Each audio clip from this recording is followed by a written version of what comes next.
하나님께서 찬양을 통해서 홀로 영광 받으신 줄 믿습니다. 오늘 말씀 보면 이스라엘이 초대 왕을 뽑는 장면이 기록되어 있어요. 이스라엘이 그토록 원했던 왕, 여호와께서 직접 이스라엘의 왕이 되어 통치하시는데 이스라엘이 사람 왕을 세워달라고 요청을 합니다. 이런 이스라엘의 요구가 불편하고 섭섭하셨지만 어떻습니까? 여호와께서 그들의 요구를 수용하세요. 본문 19절입니다. 너희는 너희를 모든 재난과 고통 중에서 친히 구원하여 내신 너희의 하나님을 오늘 버리고 이르기를 우리 위에 왕을 세우라 하는도다. 그런즉 이제 너희의 지파대로 1000명씩 여호와 앞에 나오라 하고, 그러자 사무엘이 이스라엘 모든 지파를 모읍니다. 각 지파가 1000명씩이니까 12지파니까 12000명이 모였겠죠. 먼저 이 12지파 중에서 한 지파를 뽑습니다. 그랬더니 베냐민 지파가 뽑힙니다. 당시 베냐민 지파는 가장 인구수가 적었어요. 아주 약한 지파였어요. 그런데 이 베냐민 지파 1000명이 제비 뽑기로 당선이 된 것입니다. 그러자 베냐민 지파를 가족별로 사무엘이 가까이 오라고 합니다. 그렇게 가족들을 놓고 제비를 뽑았어요. 그랬더니 이번에는 마두리의 가족이 뽑혔어요. 마두리의 가족 중에 또 제비를 뽑으니까 마침내 기스의 아들 사울이 뽑혔습니다. 이렇게 제비 뽑기로 사울이 이스라엘의 초대 왕을 뽑았어요. 그는 얼마 전에 잃어버린 나귀들을 찾으러 나섰다가 사무엘 선지자를 만나게 되고 그로부터 왕이 될 것이라는 예언을 듣게 되고 기름 부음을 받고 여호와의 영으로 충만해진 청년입니다. 이 사울이 정말 그 예언대로 이스라엘의 초대 왕으로 뽑히게 된 것입니다. 모두가 다 놀라지 않았을까? 누구도 예상하지 못한 인물이 뽑히게 된 것이죠. 그 누구보다 사울이 제일 놀라지 않았을까? 사무엘 선지자의 예언도 있었지만 설마 했을 겁니다. 설마 자기가 왕이 될 것이라고 생각하지 못하지 않았을까? 그런데 그런 일이 일어났어요. 자신이 왕이 된 것입니다. 그러니 얼마나 사울이 놀랐을까? 그렇게 사울이 제비뽑기로 이스라엘의 초대 왕이 되었어요. 이에 사무엘과 사람들이 사울을 찾습니다. 어디 있냐고. 그런데 사울이 없어요. 사울을 찾지 못해요. 그러자 백성들이 여호와께 묻습니다. 사울이 왔냐고, 사울이 어디 있냐고. 그랬더니 여호와께서 사울 있는 곳을 알려주죠. 사람들이 사울을 찾으러 달려갑니다. 가서 보니까 그가 어디에 있었다고 성경은 말씀하나요? 진보다리 사이에 숨어 있었다고 말씀합니다. 본문 22절이죠. 그러므로 그들이 또 여호와께 묻되 그 사람이 여기 왔나이까? 여호와께서 대답하시되 그가 진보다리들 사이에 숨었느니라. 사울이 진보다리들 사이에 숨었느니라 하셨더라. 진구름이 사이에 그렇게 사울이 숨었어요. 자기가 왕으로 뽑혔다는 소식을 듣고 그 기쁜 소식을 듣고 진구름이 사이에 숨어버렸어요. 그가 얼마나 겸손했으면 진구름이 사이에 숨었을까? 이것이 무엇을 의미하는 것일까요? 자기는 못한다는 것이죠. 왕직을 못한다는 것입니다. 자격도 없고 경험도 없고 실력도 없고 부족해서 이 왕직을 감당할 수 없다는 거예요. 너무 부족해서 자기 같은 사람이 감히 왕이 될 수 없다는 거예요. 그런 뜻 아니겠어요? 안 그랬으면 왜 진구름이 사이에 숨었겠어요? 그럴 리가 없었겠죠. 당당하게 나가서 축가를 받았을 거예요. 내가 사울이요, 나를 축하해 주시오. 내가 앞으로 당신들의 왕이요, 내가 당신들을 다스리고 통치할 것이니까 복종하시오. 내 말 잘 들으시오. 아마 그렇게 했을 거예요. 어떤 사람은 자기를 왕으로 안 뽑아준다고 형제들을 죽이기도 하잖아요. 욕심이 나서. 기드온의 첫아들 아비멜렉이 그랬어요. 형제들 70명 한 자리에 모아놓고 다 몰살시켰어요. 그리고 자기가 왕이 되었어요. 그렇게 강팍하고 교만했습니다. 근데 사울은 왕으로 뽑혔는데도 불구하고 왕을 못하겠다고 합니다. 왕 될 자격이 없다고, 너무 부족하다고 왕이 될 수 없다면서 오히려 짐구름이 사이에 숨어버렸어요. 모두가 왕을 뽑는다는 소식을 듣고 왕이 되려고 하는데 각 지파마다 왕 될 자격을 갖춘 사람들이 얼마나 많았을까요? 그런데 그런 사람들은 안 되고 자격 없다고 부족하다고 할 수 없다고 하면서 진구름이 사이에 숨어버린 사울, 이 왕으로 뽑혔다는 것입니다. 여호와께서 이런 사울의 겸손함을 보지 않았을까? 사울의 겸손함을 염두에 두고, 물론 그가 인물도 있었고 키도 컸지만 그의 속 사람, 그 겸손을 보고 그를 이스라엘의 초대 왕으로 뽑지 않았을까? 사울이 처음에는 이렇게 겸손했어요. 정말 겸손했어요. 그가 얼마나 겸손했는지 몰라요. 진구름이 사이에 숨을 정도로 겸손했어요. 그런데 어떻습니까? 딱 2년 후에 그는 교만한 사람으로 변절하고 말죠. 38년 동안 교만하게 왕직을 다스립니다.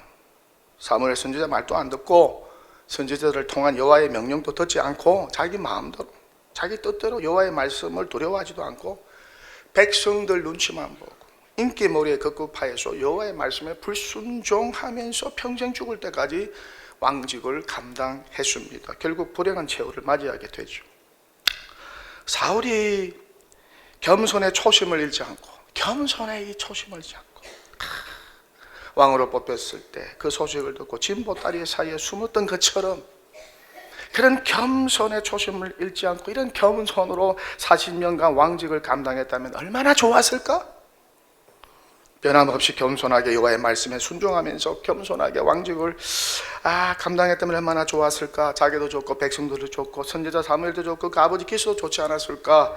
누구보다 그 아들들이 얼마나 잘 되었을까? 그렇게 사울이 끝까지 겸손했다면 요나단 왕자를 비롯한 세 아들이 전쟁터에서 자기와 같이 전사를 했겠어요?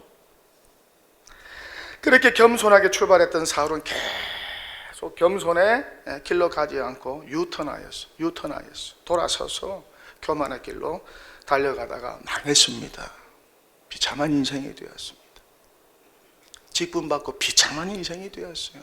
직분받고 성공하는 인생이지만 직분받고 비참한 인생 되는 사람 많습니다. 여러분, 두렵고 떨리는 가운데 직분 감당하세요.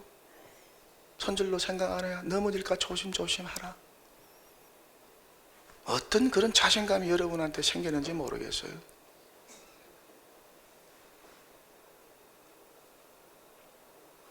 성경은 말씀합니다.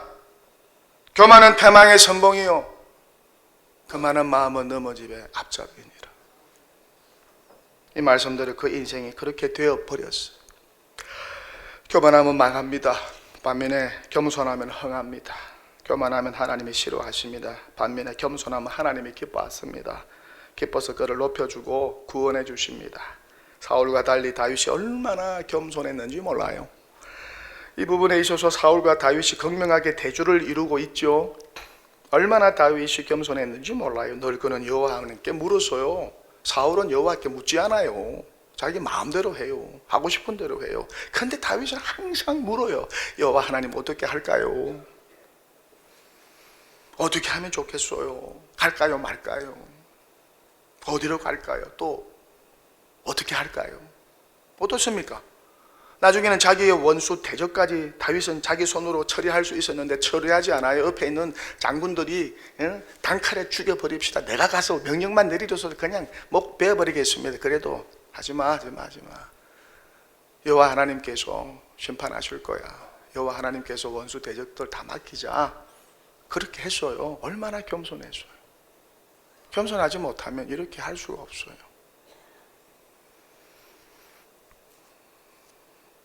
이보다 더 겸손할 수 있을까? 그렇게 겸손했습니다. 누가? 이스라엘의 두 번째 왕 다윗이 그렇게 겸손했습니다. 그러니 그가 하나님의 축복과 구원을 얼마나 많이 받았을까요? 누구보다 예수님이 얼마나 겸손하셨어요? 세상에 교만할 자격 다 갖춘 분이 바로 예수님이세요. 자랑할 것 다 같이 분이 바로 예수님이세요. 근데 예수님 자랑하는 거 봤어요? 예수님의 교만한 모습 보셨나요? 하나님의 독생자이신 예수님, 인간의 몸을 입고 이 땅에 오신 하나님이신 예수님이 얼마나 겸손하셨는지, 결국에는 우리의 죄짐을 다 주시고 십자가에 못 박혀 죽으실 정도로 겸손하셨어요. 예수님의 이 겸손 때문에 우리가 구원을 받게 되고 죄사함의 은총을 누리게 되고 천국 영생을 소유하게 된 거 아니겠어요? 예수님의 겸손 때문에, 그의 온유함 때문에 이런 넘치는 구원의 은총과 축복을 누리면서 살고 있어요. 성경은 말씀합니다. 사람의 모양으로 나타나사 자기를 낮추시고 겸손하시고 죽기까지 복종하셨어요. 그 십자가에 죽으십니다. 여기서 우리는 겸손한 자의 두 가지 특징을 발견할 수 있습니다. 첫째는 순종이요, 둘째는 온유입니다. 겸손한 사람 순종합니다. 하나님의 말씀에 순종합니다. 겸손한 사람 온유합니다. 절대 화를 내지 않아요. 반대로 교만한 사람은 불순종합니다.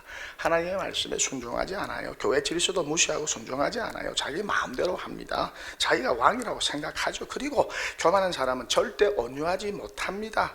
강팍하고 화를 잘 냅니다. 이런 성품 속에서 온유함을 찾아볼 수가 없어요. 성경은 오직 겸손한 마음으로 각각 자기보다 남을 낮게 여기라고 말씀하죠. 나보다 남을 낮게 여기라. 그런 사람이 겸손한 사람이에요. 겸손한 사람은 이렇게 상대방을 존중할 줄 압니다. 상대방 무시하는 사람, 교만한 사람. 자기 귀한 줄 알고 남 귀한 줄 알아요. 그런데 교만한 사람은 자기만 귀한 줄 알죠. 자기만 잘난 줄 알죠. 자기만 똑똑한 줄 알죠. 그런 착각 속에 살아요.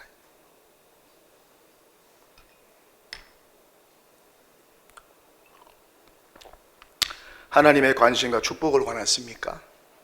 하나님의 구원과 인도하심을 원하십니까? 겸손하십시오. 하나님의 저주와 심판을 원하십니까? 빨리 망하기를 원하십니까? 마음껏 교만하십시오. 성경은 처음부터 끝까지 겸손을 강조합니다. 아담과 하와가 교만하여서 죄가 세상에 들어왔습니다. 교만은 불신종으로 이어졌어요. 아담이 왕이 되려고 하나님과 같이 되려고 그 마음을 뱀으로 가정한 사탄이 불어넣었죠. 그 유혹에 넘어가서 그만 아담과 하와는 선악과를 따먹고 말았습니다. 그렇게 죄의 뿌리, 죄의 근원이 바로 교만이었다는 것이죠. 하나님과 같이 되려는 마음, 하나님과 같이 되려는 마음. 그래서 성경에 교만하다가 하나님의 심판을 받고 망한 기사들이 많이 나옵니다. 무슨 말일까요? 역사의 교훈으로 받으라는 것이죠. 그런데 사람들은 이 교훈을 알고도 무시하고 교만합니다. 자기 이야기가 아니라고 생각합니다. 남의 이야기라고 생각합니다. 그렇게 거만하게 굴다가 망합니다. 망하고 나서야 깨닫습니다. 아, 내가 교만해서 망했구나. 아, 교만해서 내가 실패했구나. 그래서 그래도 이런 사람은 희망이 있어요. 하지만 교만하여 망하고도 깨닫지 못하는 사람들이 있어요. 정말 불쌍한 인생, 대책 없는 인생. 이런 사람은 가만히 놔두는 수밖에 없어요. 어떻게 하겠어요? 솔로몬도 마지막에 교만하다가 망했습니다. 그의 교만은 이스라엘 분열의 씨앗이 되었죠. 그 아들 르호보암도 교만했습니다. 원로들의 조언을 듣지도 않고 경험 없는 자기 또래 젊은 신하들의 말만 듣다가 나라가 전쟁에 휩싸이게 되고 결국 이스라엘이 두동강 나고 말았어요. 아합 왕과 이스라엘 왕비도 얼마나 못됐고 교만한지. 나봇의 포도원을 강탈하고 빼앗았습니다. 그는 그를 청부 살해하였습니다. 그렇게 재산이 많았는데도, 땅이 그렇게 많았는데도 자기 왕궁 옆에 있는 포도원이 탐이 나서 사람 죽이고 강탈하였습니다. 그렇게 교만에 극에 달했어요. 그러니 두 사람의 최고 얼마나 불행하고 비참하였을까. 유다 왕 우시아도 얼마나 교만했는지 자기가 좀 강성해졌다고 성전에 들어가서 분향까지 하려고 합니다. 이런 구별 안 받은 제사장이 하는 일이잖아요. 레위 지파, 아론의 후손 많이 할 수 있는 일입니다. 하나님의 법이에요. 그러자 대제사장 아샤랴가 용맹스러운 제사장 80명을 데리고 들어가서 왕을 말립니다. 이것은 왕이 할 일이 아닙니다. 제사장들의 일입니다. 그러자 우시아가 어떻게 합니까? 손으로 향료를 잡고 분향하다가 이 말을 듣고 화를 냅니다.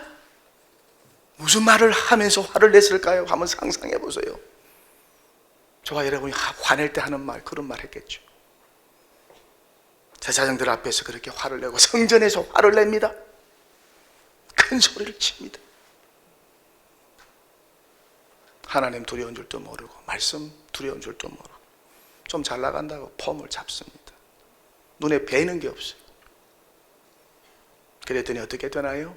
우시아의 이마에 나병이 생깁니다. 나병이 생깁니다. 이 우시아는 죽는 날까지 나병 환자로 살아야 했습니다. 왕직 잘못 감당하다가 그는 나병 환자가 되었어요.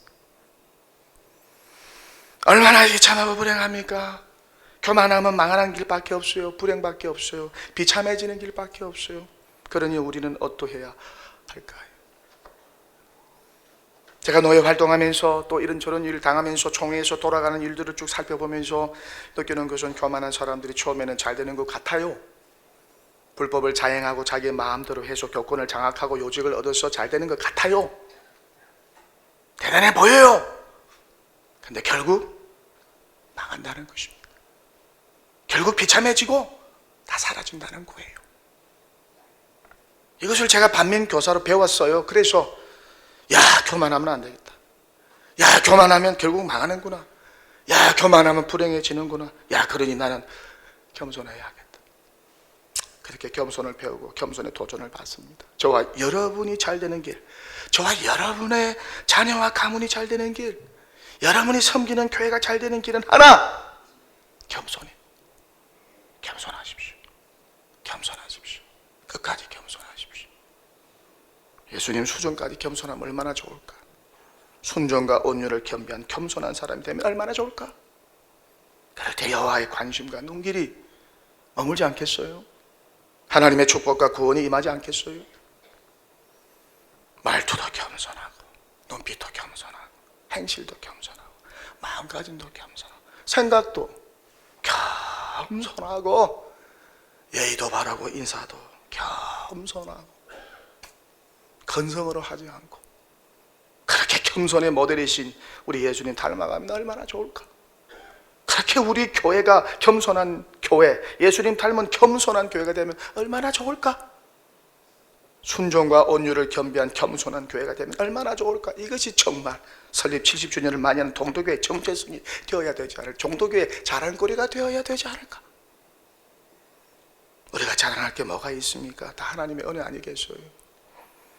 우리 예수님이 도와주셔서 여기까지 온 것이죠. 사람 냄새 풍기지 말고 좀 하나님 냄새, 예수님 향기를 좀 풍기고 그렇게 신앙생활하면 얼마나 좋을까? 아, 동독에 다니는 분들 참 겸손하시더라. 온유하셔. 순종적이고 예수님 닮았어. 예수님 닮은 사람들 찾으러 가려고 하면 저 제기동에 있는 동도교회를 가보아.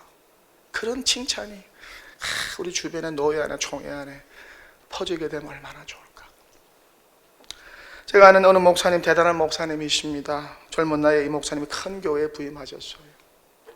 이후 노예 모임 때마다 식사비는 본인이 다 냅니다. 뿐만 아닙니다. 식당에 가면 목사님들 신발까지 손수 다 챙겨놓고 그분들 나올 때 편하게 신고 가라고, 또 식사 전에 물 따르는 것은 물론이고 숟가락 젓가락까지 다 자기가 놓습니다. 한국교회 목사님, 장로님들 죄송하지만 좀 권위적이잖아요.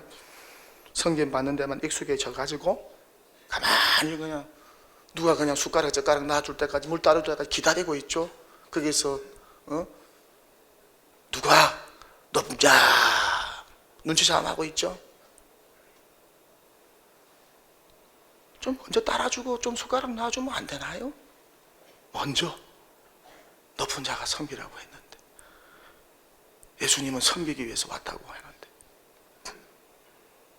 그런데 이 목사님은 실력도 있고 유학도 하고 큰 교회에서 목회하는데 젊은 나이 때부터 그렇게 겸손히 섬기셔. 내가 그 모습 보고 감동을 받아가지고 야, 나도 저 목사님 조금이라도 닮으면 좋겠다. 아, 절대 교만한 목사 되면 안 돼. 나는 교만할 수가 없어요. 왜냐면 내세울 게 없으니까. 할렐루야, 할렐루야. 나는 교만할 수가 없어요. 내세울 게 없으니까. 할렐루야. 여러분, 내세울 거 없는 거 축복으로 생각하시기를 바랍니다. 교만하다가 망하는 것보다 낫잖아요. 에? 조금만 교회가 규모가 있어 보세요. 폼 잡는 분들이 얼마나 많은지. 교인들끼리 폼을 잡아요. 겸손하지 못하고 자기 교회가 크다고 뭐 그렇게 대단한 줄로 한 방이면 끝날 건데. 에? 교회 자랑, 목사 자랑, 전통 자랑, 역사 자랑, 자기 자랑. 결국 자기 자랑 하려고 막 그렇게 하는 거 아니겠어? 나 이런 교회 다녀.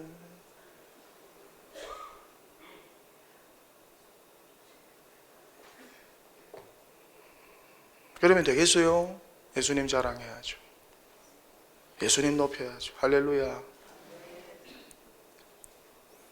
노예와 총회에서 조금만 높은 자리 요직에 앉아보세요. 목에 힘을 주고 얼마나 당당한지. 자리가 사람을 그렇게 교만하게 만드는가 봅니다. 그런 거 보면 높은 자리 요직에 있어도 겸손한 분들 보면 얼마나 귀하고 감동이 되는지 몰라요. 제가 강남에 있는 어느 교회에서 부목사로 섬길 때입니다. 열심히 제자 훈련할 때였어요. 해마다 12명씩 데리고 한 해 동안 제자 훈련합니다. 이 해는 훈련생이 모두 자매들이었어요. 매주마다 각 가정에 돌면서 제자 훈련합니다. 제자 훈련 3시간하고 1시간 점심 간단히 일식 3찬으로 먹고 교제하고 헤어집니다. 그런데 어느 자매님이 훈련을 마치고 다른 훈련생들은 모두 식사 준비하는데 서로 섬기고 있는데, 이 자매님만이 제 곁에 앉아가지고 가만히 있는 겁니다. 옷은 강남 기부인처럼 입고 멋진 모자까지 쓰고 훈련을 받습니다. 한 달 동안 그렇게 하시는 거예요. 꼼짝하지 않아요. 너무 보기가 안 좋아서 개인 신방을 갔습니다. 제자 훈련하지 않는 것이 좋겠어요. 그랬더니 자기는 전직 대통령 일가이기 때문에 귀족으로 생각했다는 것입니다. 평민들하고 제자 훈련하는 것도 자기는 굉장히 배려였다고 합니다. 함께 점심 먹는 자리에서 자기는 섬길 수 없대요. 섬김을 받아야 된대요. 자기 집에도 가정부들이 다 음식을 해주었대요. 그렇게 말합니다. 제가 의아니 벙벙했습니다. 그런 마음 가지고 계시다면 더 이상 제자 훈련 받지 마시라고 정중히 부탁을 드렸습니다. 예수님의 겸손 배우자고, 예수님의 겸손 배우자고 하는 것이 제자 훈련인데, 그런 교만한 생각 가지고 계시면은 차라리 안 하는 게 낫지 않겠냐고. 또 어느 12명의 훈련생을 데리고 제자 훈련을 합니다. 또 자매분들이었어요.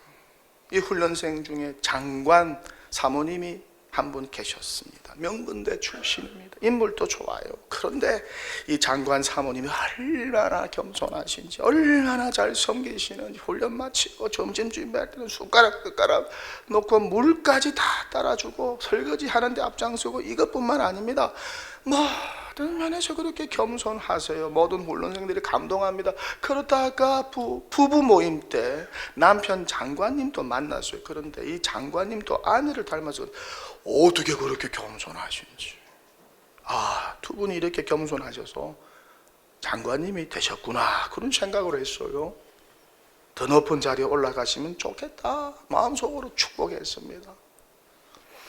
그의 모든 훈련생이 이 한 분 때문에 얼마나 큰 도전과 은혜를 받았는지 몰라 잊지 못할 제자 훈련이었습니다. 저도 도전을 받았습니다. 장관 사모님도 저렇게 겸손한지, 나같이 보잘것없는 목사는 더 겸손해야지. 나는 내쉬울 게 없으니까 더 겸손해야지. 제가 동독에 와서 겸손한 분들을 많이 만납니다. 겸손한 분들 만나면 얼마나 기쁘고 좋은지 몰라요. 사회적 지위도 있어요. 교회에서도 대단한 공덕이 있어요. 그런데도 표시 내지 않고 조용히 숨어서, 사울처럼 숨어서 뒤에서 섬기는 분들이 있어요. 사울이 처음에 그랬던 것처럼 진보다리 사이에 숨어서 섬기는 분들이 있어요. 머리를 들지 않아요. 자기를 내세우지 않아요. 존재감 드러내지 않아요. 조용히 숨어서 그렇게 겸손히 섬기는 분들이 있어요. 얼마나 귀한지. 그분들을 보면 숙연해지고 머리가 숙여져요. 저러니 복을 받는구나. 저러니 하나님의 관심과 사랑을 받으시는구나. 저런 겸손한 분들 때문에 오늘날 동도교회가 70년간 유지될 수 있었구나, 그런 생각을 합니다. 아프리카의 성자로 불렸던 앤드류 머레이 목사는 자신의 도서 겸손에서 이렇게 말합니다. 우리는 겸손의 결핍으로 말미암아 교회가 당하고 있는 고통을 거의 인식하지 못하고 있습니다. 서로의 기쁨이 되어야 할 사람들끼리 거치는 것이 되고 힘들게 하는 장본인이 되기도 합니다. 이 모든 어려움에 대한 원인은 자신을 아무것도 아닌 것으로 여기는 겸손의 부족에 있습니다. 겸손이 부족하니까 교회들이 신음하고 싸우고 다투고 큰 소리가 나고 분쟁이 일어나고 의견이 일치가 안 되는 거예요. 다 겸손의 부족 때문에. 20세기 기독교 최고의 지성 중에 한 사람인 C.S. 루이스는 말합니다. 기독교 서성들의 가르침에 따르면 가장 핵심적인 악, 가장 궁극적인 악은 교만입니다. 성적 부정, 분노, 탐욕, 술 취함 같은 것들도 이 악에 비하면 세 발의 피에 불과합니다. 이야기 안 하고 설교를 마치겠습니다. 유원제 가면 두더지 게임이라고 있어요. 혹시 해보셨는지 모르겠어요. 머리를 내미는 두더지를 망치로 내리치면 뿅 하면서 머리는 들어가고 점수가 올라가는 게임입니다. 구멍이 많아서 어디서 두더지가 머리를 내밀지 몰라요. 그러니까 스릴도 있고 재미가 있어요. 머리를 내밀면 망치로 내리치면 됩니다. 내리치면 뿅뿅 소리가 나서 아이고 아이고 나 죽어 나 죽어 소리가 나서 참 재미있어요. 스트레스도 풀리고 제가 이 두더지 게임을 참 좋아합니다. 이 두더지 게임 하면서 깨달은 게 있어요. 우리도 겸손하려고 하지만 나도 모르는 사이에 교만의 머리가 두더지처럼 여기서 올라오고 저기서 올라오고 여기서 저기서 올라오는 거예요. 그럴 때 어떻게 해야 되겠습니까? 나를 쳐서 복종시켜야죠. 그리스도의 말씀 앞에 나를 쳐서 주님처럼 우리가 겸손해져서 머리를 들면 안 되는 거예요. 항상 숨어 있어야 되는 거예요.